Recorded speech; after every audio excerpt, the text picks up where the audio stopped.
안녕하세요, 민콩입니다. 안녕하세요, 써니입니다. 요리사가 아니지만 작은 기사식당을 하고 있습니다. 저희 기사식당은 뷔페형이라 메뉴가 좀 많고 다양해요. 주방에 이모가 직접 다 만들어서 제공하는데 오랜 경력에 비해 재고 관리가 허술한 듯합니다. 재료마다 냉장 상태나 냉동 상태에서 최적의 상태 등을 모르겠습니다. 민쿵님이 요리사시니 한번 쭉 알려주시면 큰 도움이 될 듯합니다. 그 김밥집 할 때 제일 관리하기 어려웠던 재료가 뭐였어요? 달걀 지단 같은 거? 왜 관리가 어려웠어요? 공기 접촉이 이제 많아지니까는 금방 그래가지고 이제- 끈적끈적해지고. 네, 그리고 금방 상하고. 계란이 그렇고 또. 그 외에는 딱히 없었던 것 같은데. 계란만 그랬어? 거의 이제 냉동으로 다 이제 넣던가 그날 소비할 거는 그날 저녁에만 빼놓던가 이래가지고. 밥을 할 때 밥에 대한 레시피가 정확히 있었어요? 네, 소금이랑 참기름 얼마 이렇게 해서. 전기밥솥으로? 네네.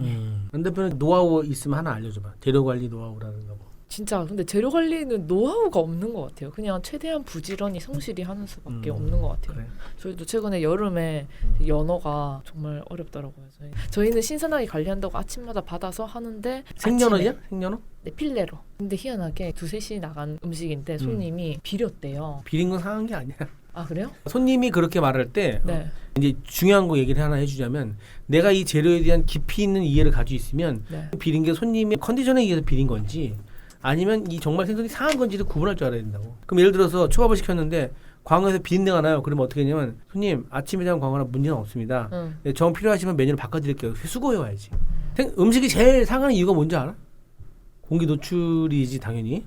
대표님은 어떻게 생각하세요? 예. 온도라고 생각합니다. 그러니까 온도 편차가 많다든지 네. 높은 온도에 방치되어 있다든지 그래서 생선이나 이런 것들은 온도를 일정하게 만드는 게 되게 중요해. 그리고 선입선출 같은 게 되게 중요하겠지. 대표님 생선 노하우 좀 알려주세요. 생선 다루는 노하우 같은 경우에는 전 처리를 할 때 깨끗이 하고 빠른 시간 내에 숙성이나 냉장 시설을 집어넣고 그날 잡은 생선 당일날 소진하는 걸 원칙으로 하면 제일 좋지 않을까 생각하고 수족관의 또 상태도 굉장히 중요하고 수족관의 상태도 사실 그 겉에서 보는 유리만 깨끗한 게 문제가 아니라 그 정수가 되는 안에 모래나 그 스펀지 사이에서 여러 가지 잡내 많이 나올 수가 있으니까 그런 거 정말로 중요하다고 생각하고 생선의 관리는 그날 확인을 할 수 있지만 더 중요한 거는 조리 도구 칼이랑 도마. 그 날 생선을 다루는 도마기 때문에 청결이 유지해야 되잖아요. 네.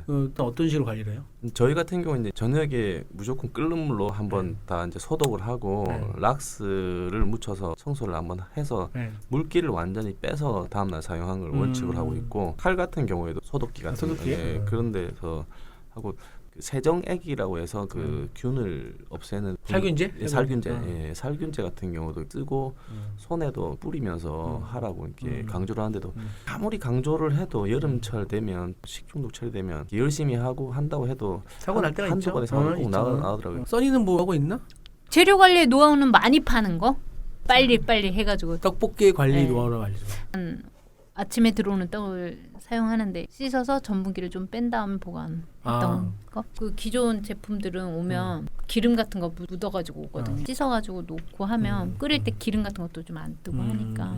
제일 중요한 건 냉장고를 계속 뒤져보고 깨끗하게 청결하다 보면 그동안에 안 썼던 것들이 막 나오기도 하고 하니까 계속 정리정돈? 소분업이라고 하는 게 작게 소분하는 거 말고요. 네. 대파가 분식점 같은 데에서는 막 많이 나가진 않잖아요. 라면 가니쉬 맞아, 같은 맞아. 정도로 나가니까 그럴 때 그냥 한 단씩 소분을 해놓으면은 예를 들어서 오늘 하루 한 단 반이 나간다고 하면은 한 단씩 봉지를 꺼내가지고 써서 맞아. 그렇게 선입선출. 그렇지. 맞아요. 네, 맞아. 그 네. 얘기.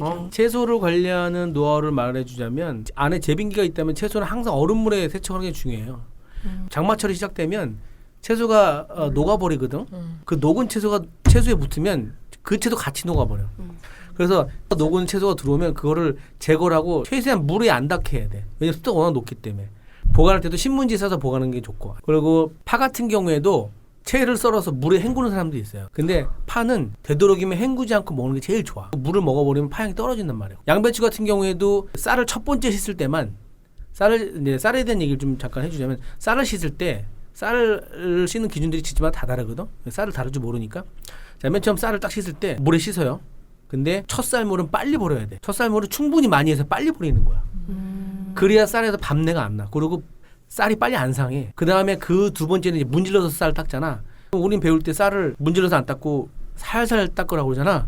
그거는 이제 집에서 먹는 밥이나 그렇게 하는 거고 우리처럼 장시간 보관한 쌀들은 굉장히 깨끗이 닦아야 돼요. 그래서 거기에 있는 전분들을 완전히 제거해줘야 돼. 깨끗이 씻어야만이 밥이 맛있어진다고. 근데 아직도 아줌마들 쌀 씻으면 손으로 훌훌훌 하다가 그거 가지고 그냥 밥을 한다고. 그러면 어떻게 되냐면 나중에 한 몇 시간 지나잖아. 밥 냄새가 나기 시작해. 밥에서. 어떻게 했냐면 약간 물 마른 밥처럼 툭툭툭 떨어져. 밥을 깨끗하게 안 닦으면 색깔이 시커매지고. 그래서 쌀을 깨끗이 닦아야 돼. 빡빡 문질러서 깨지지 않을 정도로. 저희 배울 때는 쌀 딱 3번만 씻으라고. 그런 어디서 들은 이상한 이론들이 조리책에도 나와 있어. 그 조리책들에 보면 이런 얘기도 많이 나와요. 밥맛을 높이기 위해서 식용유나 소금이나 이런 걸 넣으라고 그러거든. 근데 그게 언제 나온 얘기냐면 1960년대 나온 얘기야. 그리고 일식 조리책에도 햅쌀과 무슨 뭐 묵은 쌀을 섞어서 밥을 하라고 그러는데 그것 또한 20년 전 얘기고. 지금은 쌀이 워낙 좋기 때문에 그냥 햅쌀을 깨끗하게 씻어가지고 물 조절만 잘해주면 단단한 쌀도 만들 수 있고 약간 진 쌀도 만들 수 있는 거야. 그러니까 재료 관리에 대한 부분이 아직까지 확실하게 나온 책들이 좀 없고 자기네가 만들어낸 정보들을 주고받기 때문에 재료 관리가 잘 안 되는 경우가 많아요. 지금 한 얘기가 쌀 씻는 것만 잘해놔도 밥맛이 엄청 좋아진다고. 지금 말한 걸 잘 지키시면 될 것 같고 고기를 내가 다뤄보니까 고기가 상온에서 노출되는 게 굉장히 위험하더라고. 육류가 생선만큼 고기가 상온에 노출되면 어떻게 되는지 아세요? 돼지고기 같은 경우 냄새가 엄청 안 좋아져. 그리고 이제 땀이 차는데 고기는 그래도 생선보다 땀이 찬다고 그러니까 끈덕끈덕해지는 게 그게 덜하는데 숙성이라는 게 일정한 온도로 상당 기간 있어줘야 숙성이 되는 거지 냉장고 열었다 닫다 하면 그 숙성 안 돼. 상하기 시작하더라고요. 이제 인제 장사 시작하시는 분들은 이 정도만 참고하셔도 큰 도움이 될 거예요. 고기를 보관하려면 완전히 밀폐 용기에다 딱 넣어서 딱 집어넣어야 돼. 그리고 좀 냉장고 안쪽으로 밀어넣으면 그나마 그렇죠. 냉이 이제 움직이질 않으니까 그것도 주의하시고 마지막으로 한 가지 더 말씀드리면 바보 같은 행동하시는 분들이 있어요. 아이스박스를 딱 열어서 고기를 집어넣고 아이스박스를 닫은 다음에 냉장고에 탁 집어넣어. 그럼 되게 신선하게 될 것 같죠? 아 그렇게 하시는 분이 있어요? 있어. 되게 요리사들 중에도 많아. 근데 그게 어떤 현상이 일어나냐면 상온에서 고기를 넣고 뚜껑을 딱 덮으면 그 안에가 상온이 돼버려. 냉장고에 딱 넣으면 그 안에가 상온이 되려면 상당수의 시간이 흘러야 돼. 그러니까 그거 바보 같은 짓이야. 그렇게 하고 싶으면 그 안에 냉이 들어가 있는 얼음이라든가 드라이아이스가 들어가줘야 된다고. 락앤락 쓰는 사람도 마찬가지야. 락앤 버가지고 꽉꽉 해서 딱 집어넣으면 금방 시원해질 것 같지만 그렇지 않아. 오히려 더 안 좋아지는 거야. 그러니까 그런 기본적인 조리 지식을 갖추고 음식을 하시는 게 좋을 것 같습니다. 저는 요번에 알게 된 계란을 냉장고에 꼭 보관해야 된다는 걸 제가 들었는데요. 네, 맞아요. 근데 그 계란이 왜 냉장고를 보관했냐면 씻은 계란은 보호막이 다 씻겨져서 썩게 되고 씻지 않은 계란은 그러니까 냉장고 밖에 어디나 보관해도 보호할 수 있는 코팅막이 있어서 그게 보관이 가능하다고 제가 들었거든요. 그래서 저는 그 부분은 좀 모르는 부분이었던데 계란을 냉장고에 보관하는 얘기예요? 네, 무조건요. 요즘에는 거의 세척 안 한 계란이 없기 때문에 왜냐하면 살모넬라라는 균이 계란의 껍데기에서 나와요. 거기에 닭똥에 묻은 게 살모넬라 균이 많이 나오거든. 그 똥이 묻은 손으로 음식을 하면 배탈 나는 거야. 그 말씀하신 대로 그렇기 때문에 닭똥을 제거해서 나온다고. 네네네. 그러니까 계란은 무조건 냉장 보관을 해줘야 돼. 벌써 죽은 계란이야. 물이 딱 닿는 순간 계란이 숨을 안 쉬어서 죽기 시작한다고. 그러면 보관할 때는 냉장고에 보관하는데 쓸 때는 그러면 냉장고에서 하나씩 꺼냈어요? 아, 그럴 필요 없지. 그럴 필요 없는데 상당 기간 장기간 밖에 있으면 계란이 숨을 못 쉬니까 탁 깨면 확 풀어지잖아. 그건 상한 계란이요. 그렇기 때문에 냉장 보관을 반드시 계란을 해야 돼. 근데 겨울에는 안 해도 되겠지. 근데 여름에는 이제 냉장 보관 안 하면 계란 상태가 상당히 안 좋아지지. 그러면 그 씻은 계란이 죽은 계란인데 마트에 파는 유정란은 그러면 유정란도 죽은 계란이야. 그래 그걸로 부화 안 될까요? 부화 안 돼, 그건. 계란이 딱 나왔으면 상온에 냉장고에 들어가는 순간 그 계란 죽어. 냉동인간 상상하셨어요? 내가 어디 블로그에서 본 것 같은데 유정란. 내가 알기로는 그 유정란은 부화가 안 되는 걸로 알고 있어. 자, 오늘 간단하게 말씀을 드렸고요. 사실 쌀만 얘기해도 한두 시간 얘기할 수 있지. 쌀 얘기 재미있는 게 많으니까. 자, 먹장먹살 한마디 간단하게 말씀드리겠습니다. 오늘은 간단하게 말씀드려서 성장과 성공에 대한 얘기를 잠깐 해드릴게요.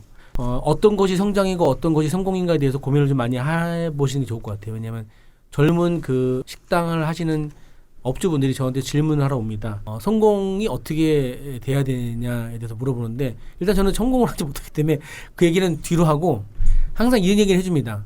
너가 지금 뭔가를 이뤘을 때 작은 성공이 모여서 결국에는 성장이 되는 건데 우리는 거꾸로 배우고 있잖아. 작은 것들이 목표를 이뤄서 그것들이 목표를 이룬 과정 중에 우린 결국에 죽을 때쯤 성장을 하는 게 아닌가 그렇게 말씀을 드리고 싶습니다. 너무 수고하셨습니다. 감사드립니다. 수고하셨습니다.